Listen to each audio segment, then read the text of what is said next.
Okay, this next lecture is going to be over circulation and blood flow through the lungs. And I included in here a couple of high yield points and formulas that you'll see again in the next system in cardio. Let's see. Oh, another thing, so if you don't get through all these lectures before Monday, that's fine. I know there's like over 100 slides, but remember this is replacing 6 hours of planned lecture, class time lecture. So I'm going to try to get through at least like 70 to like 90 slides before Monday, if you can. Obviously try to get through the whole thing if possible. But okay, so these equations, it's good to familiarize yourself with them now because you'll see them over and over again, and especially in the cardiovascular physiology. These equations are mostly referring to blood, like blood flow through a tube or an artery. Okay, so flow, and you'll also see flow as Q for some reason. I don't know why. But equals the change in pressure. So like the pressure P1 minus P2, like the change in pressure from the beginning of the tube versus the pressure at the end of the tube, so to speak, divided by R, which is resistance. That also means R equals change in pressure over flow. Now there's another equation for R that's more detailed, the Poiseuille equation, some French dude. And that is resistance equals this big thing, but the most important thing is R to the fourth power, which is radius to the fourth power, and this is really high yield here, because since it's raised to the fourth power and it's in the denominator, if you decrease little r, even just by 1/2, like from 4 to 2, the resistance will increase, so big R will increase by 16-fold. Okay, so decrease in little r means an increase in big R. And that makes sense, right? If the diameter of a tube is getting smaller, then it's going to be harder for blood to flow through, and the resistance will be increased. And always think, okay, am I talking about blood flow resistance or am I talking about airway resistance in the lungs? Because they're two different things. This is a good review from first aid.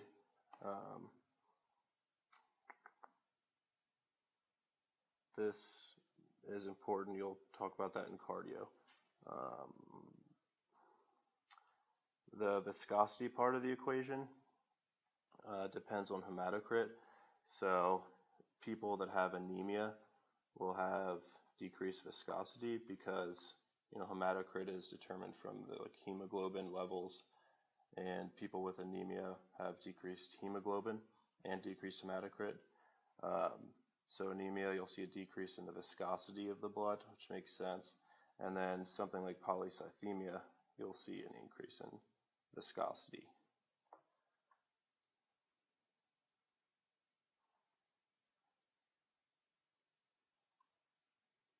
Okay, so the lungs receive a dual blood supply. The actual nutritional supply is via the bronchial circulation, and then of course the pulmonary circulation is primarily responsible for gas exchange, right?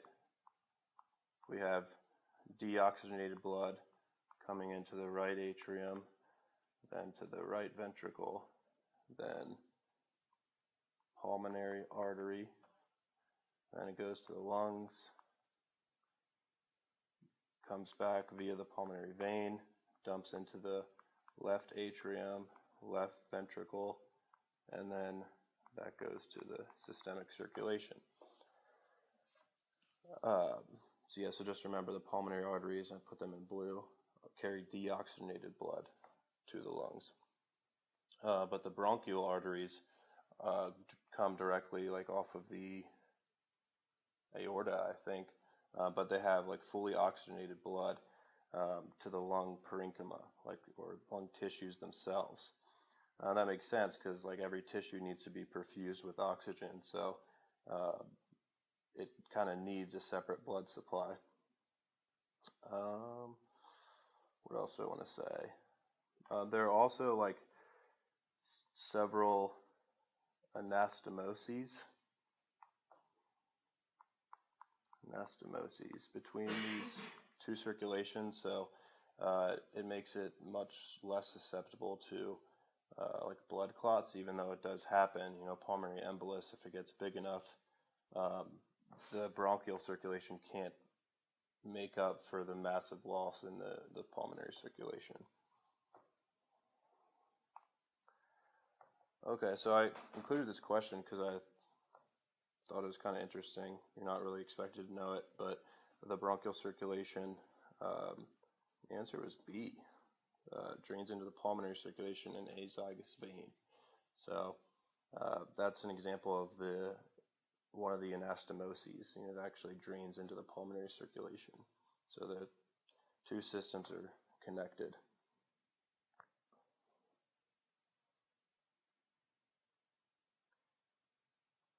A would be describing the pulmonary artery, right? Pulmonary artery. Okay, now pulmonary circulation. It's very unique. So in the cardiovascular system, you'll learn about the rules of the systemic circulation, but the pulmonary circulation is just different. So keep that in mind. In comparison to the systemic circulation, it's a low pressure system, and you want it to be low pressure, right? So that the blood from the right ventricle can enter the pulmonary artery, and you want there to be a large pressure gradient, so it can flow from high pressure to low pressure, right? It's a low resistance system. It's about 10 times less resistant than this systemic circulation. You have to take into account the anatomical effects. So when the lung fills with air and expands, there are actually interstitial tissue that pulls the arteries and veins kind of apart, and they actually increase their diameter. And when you increase the diameter or the radius, you decrease the resistance. They're high compliance vessels, and it's because they're very thin-walled. So because of thin-walled, they kind of act like veins, and they can stretch really easily. And you remember, compliance means like one's ability to distend itself. So that's, you know, all these things are good. You know, we want these characteristics in the lungs, or in the circulation of the lungs. This is really important, especially during exercise.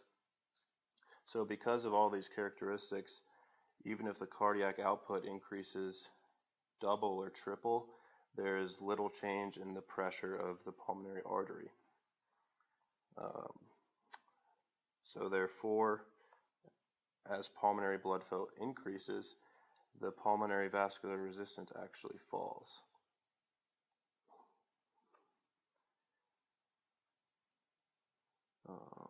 And then, of course, the total amount of blood flow would be equal to the cardiac output of the right ventricle. That makes sense. Remember, deoxygenated blood. Deoxygenated blood. Okay, so now compare all those things in us to what's going on in utero. And everything's almost the opposite. In utero, the pulmonary circulation is like pretty much completely bypassed. I just put this 15% to compare it to, you know, 100% in adults.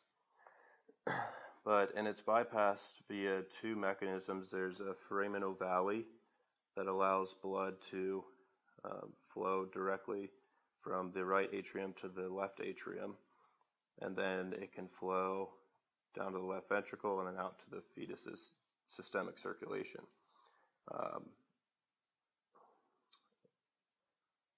And then there is the ductus arteriosus, the connection between the pulmonary artery and the aorta.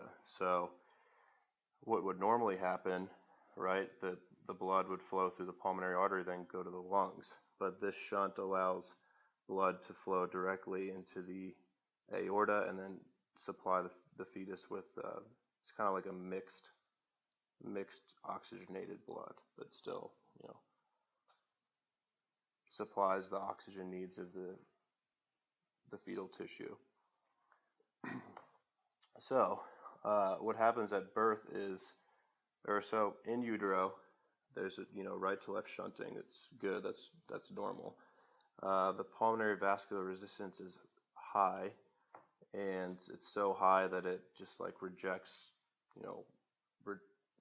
the blood that wants to flow into the lungs. And the systemic vascular resistance is low. So it's like complete opposites of the previous slide.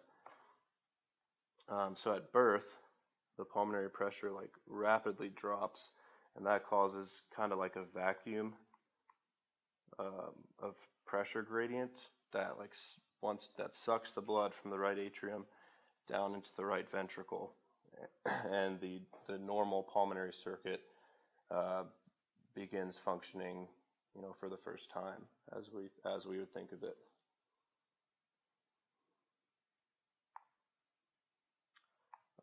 There's something called a patent ductus arteriosus too, and that's basically when this fails to close after birth, and that's like a really common congenital heart defect. Okay, so pulmonary blood flow. Again, we're talking about like pulmonary artery here. If you're laying down, it's uniform, but if you're standing, gravity causes uneven blood flow.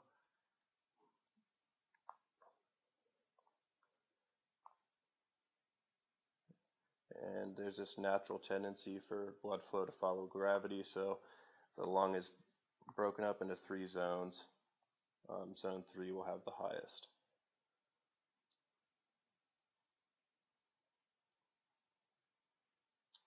And another way you can think of it is like perfusion.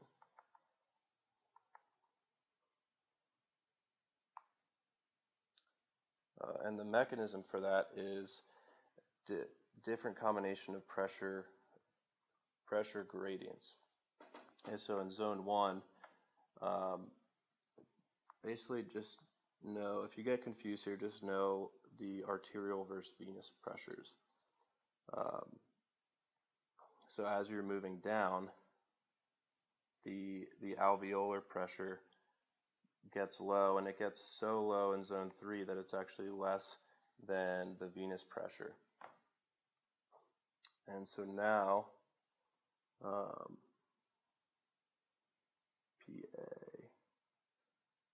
Okay, right here, yeah. So now there's actual semblance of a capillary bed, and gas exchange can occur more readily.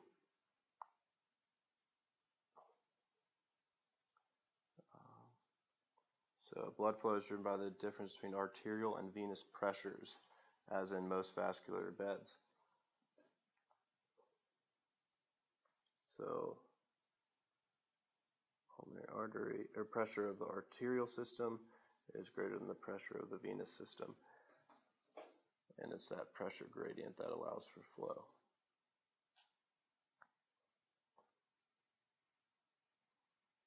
And it's a good thing here, right, that the alveolar pressure is low, because that is basically more of a pressure gradient for gas exchange to occur. Okay, the vascular channel that allows fetal blood to pass from the pulmonary artery to the aorta is known as the ductus arteriosus. blood flow across a capillary bed is driven by the pressure gradients from arterial to venous systems. This pressure gradient is the largest in which part of the lungs? It would be the lowest, which would be near the lower lobes, zone 3.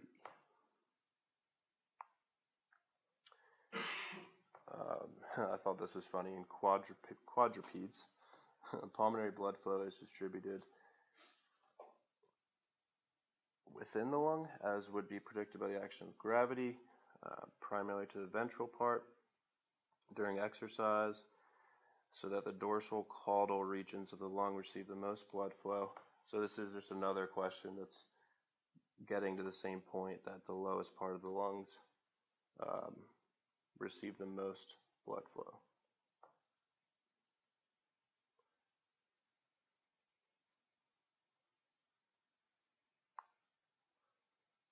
Okay.